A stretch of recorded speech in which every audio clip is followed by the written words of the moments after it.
Eileen, you shouldn't be bringing up my core. Oh, it's all right. Anyway, Fred's out at the garage, tinkering with Miss Elizabeth's new Vauxhall car. You know, she's had nothing but trouble with that dratted thing ever since she bought it. Well, in fact, Fred told the commander yesterday straight out. He said to him, he said, when you buy a second-hand car, you are buying somebody else's mistake. And what's young Jim doing, may I ask? Oh, the commander sent him over to the dairy for something or other. Still, you shouldn't be carrying heavy weights on that shoulder of yours. Why don't you get Dr. Copper to have a look at it? He asked, Nanny. Oh? Yeah? But he says there's nothing to be done about it. It's a very bad case of basketitis. Oh, dear me. What's that? I never heard of that. It's his little joke, bless him. Carrying heavy shopping bags. You know, basketitis. Oh, go on with your basket. Oh, well, I better be getting back to my kitchen. Fred and Jim will be ready for their tea. That'll mean another political argument, I suppose. Why that? Oh, I'm afraid Jim and Fred just don't see eye to eye about that sort of thing, Nanny. Mind you, I suppose we'll all have to brush up our politics now there's going to be a by-election around here. A by-election, is there? Yeah, didn't you know? Oh, there's posters all over the village. Outside the post office and on all the telegraph poles. Oh, I never have anything at all to do with politics. I just vote Conservative and there's an end of it. Well, then it's to be hoped the commander's still Conservative. Because we'll have to vote for him, won't we? What's the commander got to do with it? Have you not heard, Nanny? No, I have not. Well, Mrs. Westby at the grocer's was saying it's all to do with old Sir Walter retiring from Parliament, you see. We've got to have an election. I know all that. Well, so that we can choose a new MP. And you thought that the command... Oh, no, Eileen, no. Put that right out of your head. Oh, no, the commander's never been interested in anything like that. Not politics. No, no, no, no.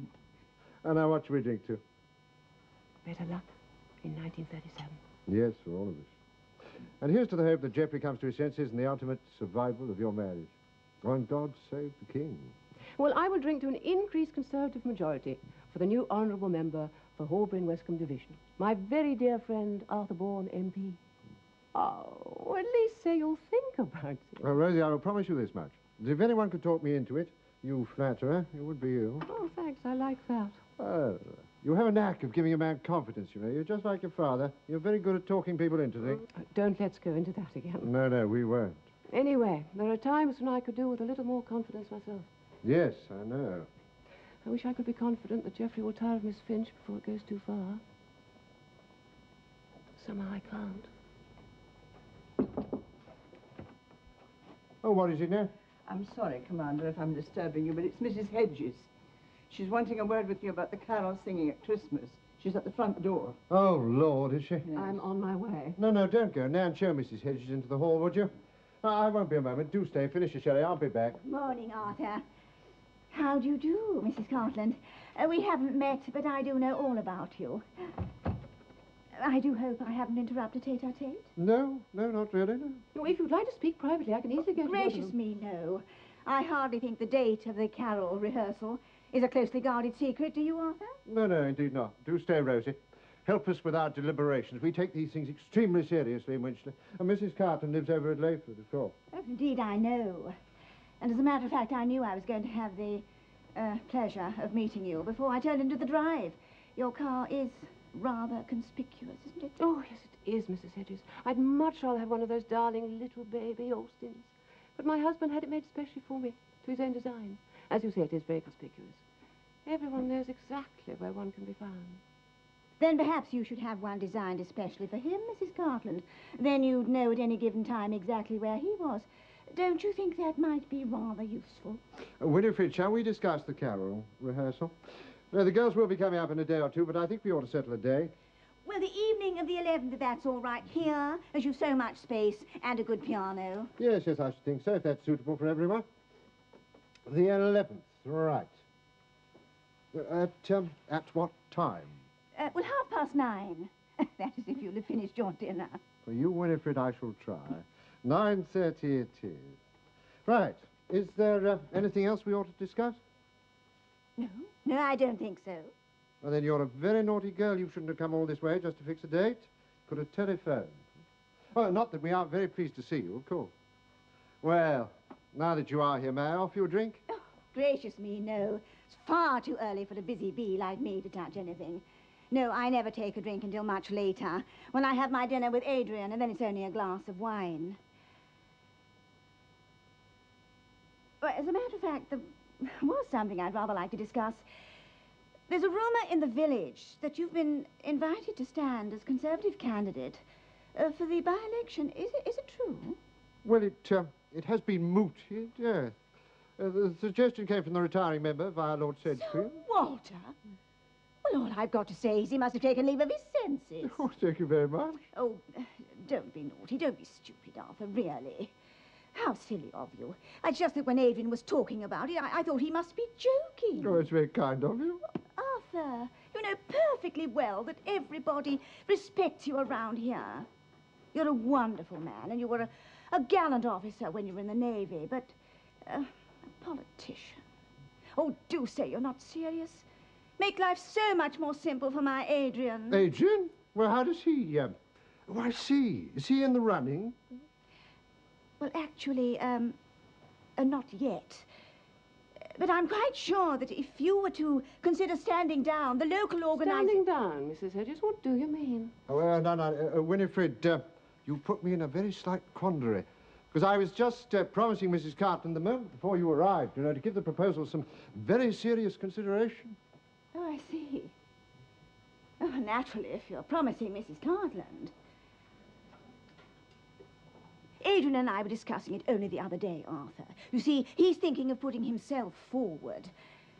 Oddly enough, we did think that you were the perfect member, if it hadn't been for your recent and very sad loss. If it hadn't been for... Well, don't you think that a politician should be married? After all, Sir Walter was.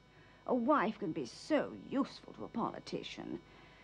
Don't you think you might find it rather a disadvantage being without one?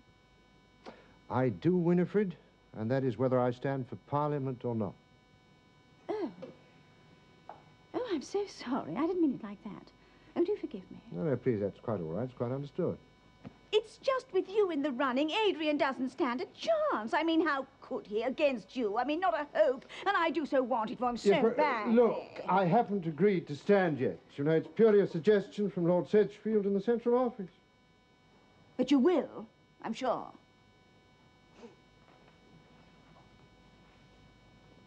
And another thing. You do realize, don't you, that even the very slightest breath of scandal will be most unfortunate. And that's all I have to say.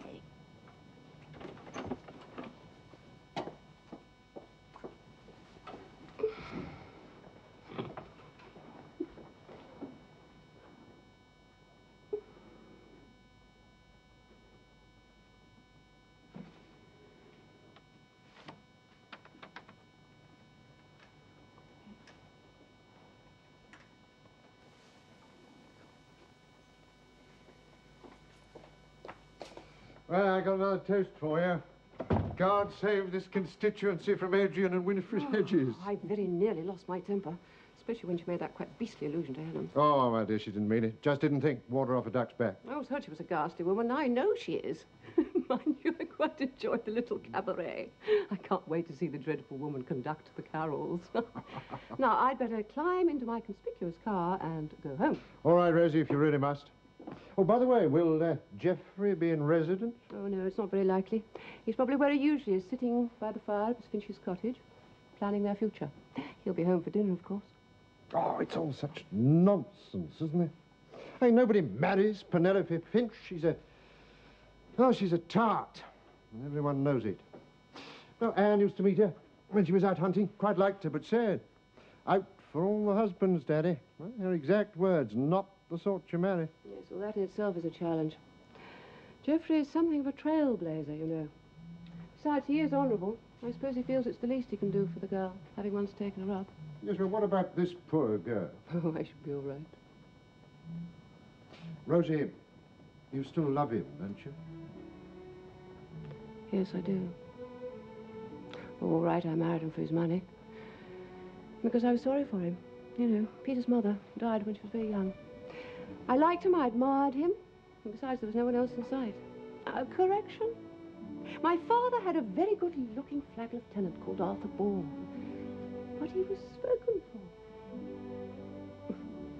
But I told you all that last winter when we first came over. Yes, indeed you did, dear Rosie. When I married Geoffrey and got to know him better, I realized what a very sweet person he was. Very vulnerable. Yes, Arthur, I do still love my husband. Well, then surely you'll fight. Oh, what is the use? When a man's heart, needs, desires are elsewhere. Besides, Geoffrey isn't deceitful. He came quite clean about the girl when he knew what was happening, and I was hearing rumors. If we do break up, I know that he'll look after me. In fact, the estate is already signed in my name. If I thought that girl really loved him, I wouldn't stand in his way. Good heavens. Do you mean to say that Layford is in your name? Yes, all signed on over to me. And then to Peter after my death. Mind you, I don't think it's very clear to the girl that's happening. Otherwise, why is Geoffrey building new stables? Oh, yes, I'm so sorry. Geoffrey sent those over a week ago. Wants my advice, a little odd. Well, it's not of my doing. So I heard Geoffrey talking yesterday about putting money into the hunt. Now, she must have pushed him into that. I mean, she would, wouldn't she, being the master's niece? Oh, my dear girl. I am beginning to see daylight, aren't you? But you hold the trump card, you know. It's Layford that little harpy wants to marry, not Geoffrey. Oh, she's vain, she's ambitious, isn't she? She wants to be the lady of the manor. Huh? Like Ramsay MacDonald, she's a duchess, is eating out of her hair. And she won't, you know. Because the people round here have begun to love the present lady of the manor far too much to accept Miss Penelope Finch.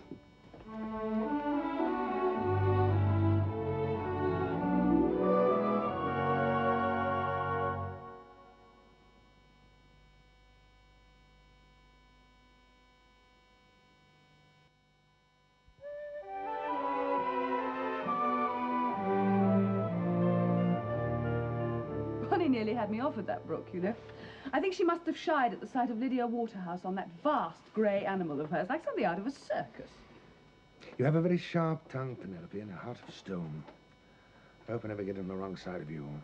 There's no danger of that, my darling. I love you too much ever to be unkind about you. I'm a very lucky man. You're a very spoilt man. Shall I spoil you some more?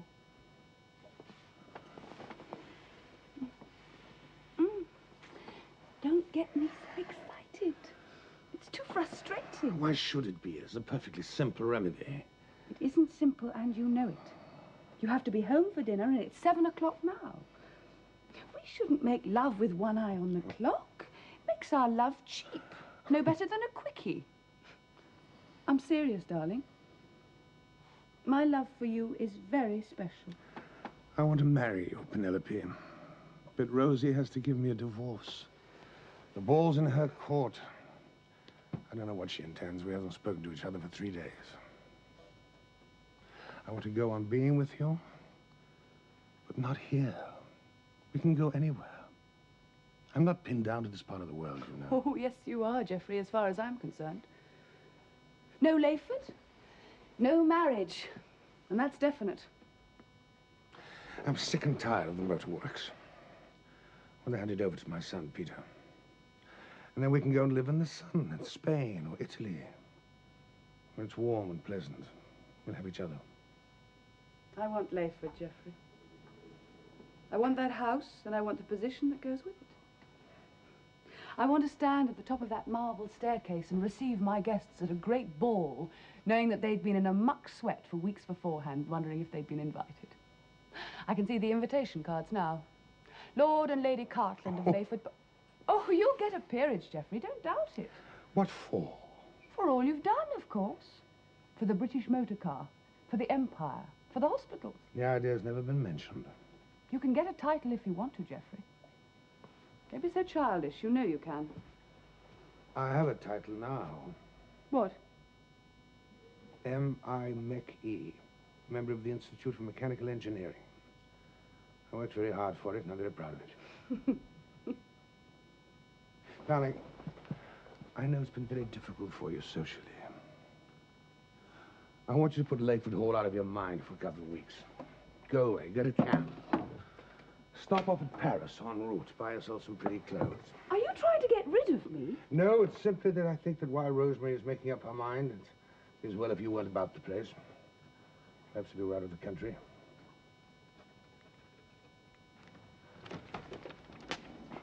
There.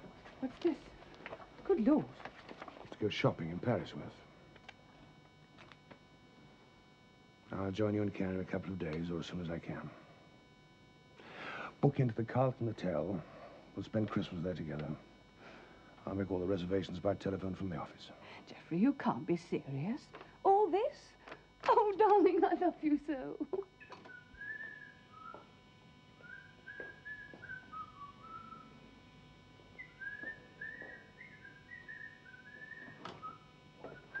Just look at that clock, Fred. Your tea's stewed and I haven't even started to clean my vegetables for dinner. Wherever have you been? You said you were going to the garage. I came out to look for you. There was neither sight nor sound of you.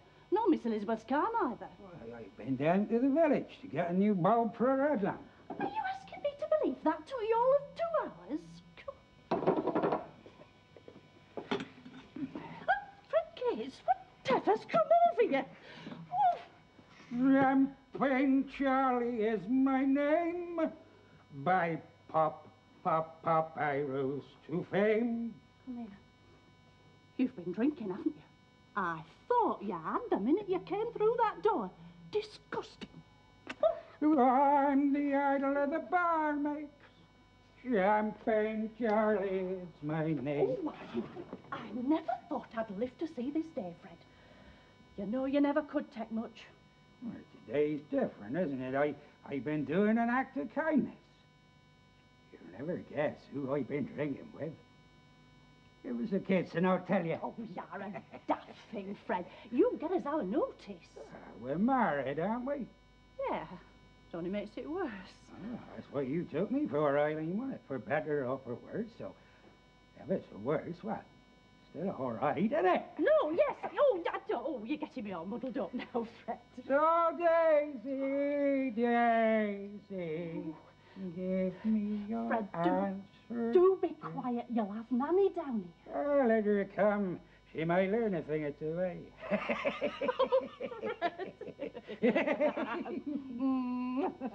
There, you daft thing. Now, go on. You tell me who you've been drinking with. Mr. Hedges. Mr. Adrian Hedges. Mr. Hedges? Hey, well, I'm blowed. She was here this morning, Mrs. Hedges was. She come to see the commander about the carols for Christmas. Her daughter and the girls and some of the other young ones, they're going all around the villages singing carols at Christmas for the cottage hospital. I'm not talking about Mrs. Hedges. I'm talking about Mr. Hedges. He's my friend. He is now. Oh, how did you come across him then? Well, I was in Thornton's garage, like I told you, to get a bulb when he sees me. Gates, he says. Come on over to the Barley Mow at Westcombe and have a pint with me. Oh, is it your birthday then, Mr. Hedges? I asked him. Oh, Gates, better than that, he says. I've just put Mrs. Hedges on the train to London. I am a free man, Gates. I'm liberated. Her aunt's been taken ill and she's got to go and look after her. But with a bit of luck, the old girl might be ill for a fortnight. Oh, though I shouldn't wonder if my wife's presence won't encourage her Aunt Isabel to hurry to meet her maker. Oh, well, Mr. Hedges, I said, I don't rightly know. My wife's expecting me. Don't stand there arguing, Gates, he says, wasting valuable drinking time. Get in the car. So, off we went to Wascombe, and there one pint led to another, and... Oh, now do I've done to Fred. I've got work to do. My dad told me that in that part of Sussex where he came from, when a man was courting a lass, if she said, "I do have done," well, that meant he could carry on like. But if she said, "Have done do," well, that meant he'd got to stop. Then do I've done, Fred Gates. But not now.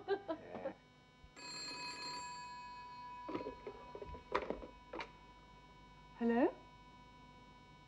Oh, yes, Mrs. Cartland. You what? That we should meet. I don't see any good reason why we should. I don't think that any good can come of it. I don't mind where. I'll come there, or you come here. Or we can meet in a hotel in Horbury sometime tomorrow. Or whenever you say.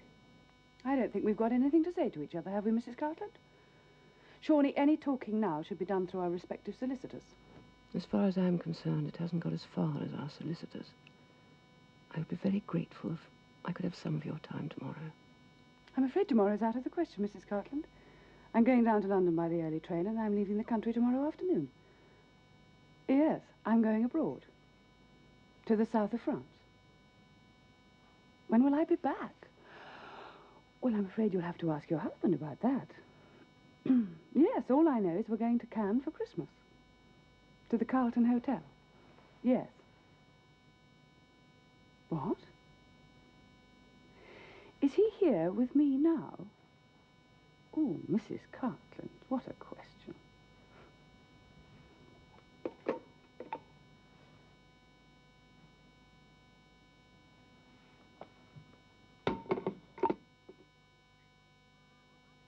Darling, are you going to be all night in that bathroom?